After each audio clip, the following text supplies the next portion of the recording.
My creative friend, in a small village where the air smells of soil and rain, where morning began with the bird song and evening end with lantern light. There lived a simple a tradition made not of gold or silver but of jute. Jute, a humble fiber grown from the earth, soft yet strong, simple yet powerful. For generations, this golden thread was part of everyday life. Simple people call it art back then. They called it living. Every year, when the monsoon clouds arrived, farmers planted jewel seeds with hope in their hearts. They knew that these plants would grow tall, strong, and useful. After months of care, the plants were harvested, washed in river water, and dried under the warm sun. From nature came a fiber that carried a story within it.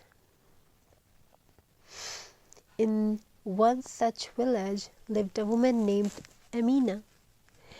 Amina had learned jute crafting from her grandmother. Her grandmother used to say, Beta, jute is not just a rope, it is a patient toiled into beauty. Amna would sit near the window every afternoon,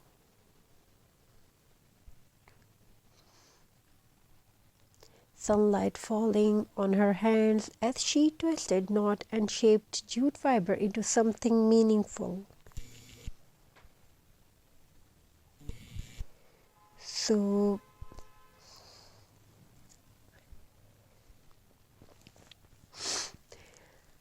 Amna would sit near the window every afternoon, sunlight falling on her hands.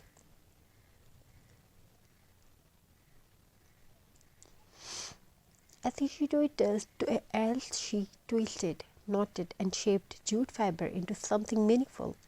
A basket, wall hanging, a lampshade.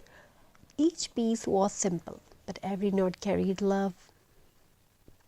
Was made Amna's craft special.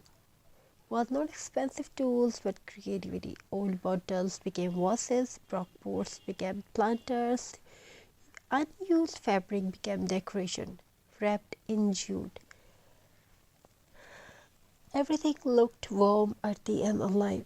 She believed that nothing is useless. It only needs a new idea. Jute is kind to the earth. It is biodegradable. It returns to soil without harm. It does not poison water or air.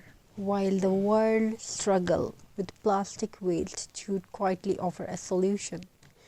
Through jute craft, people learn to decorate their homes without hurting nature. Slowly, Amna's craft reached nearby towns. People loved the natural textures,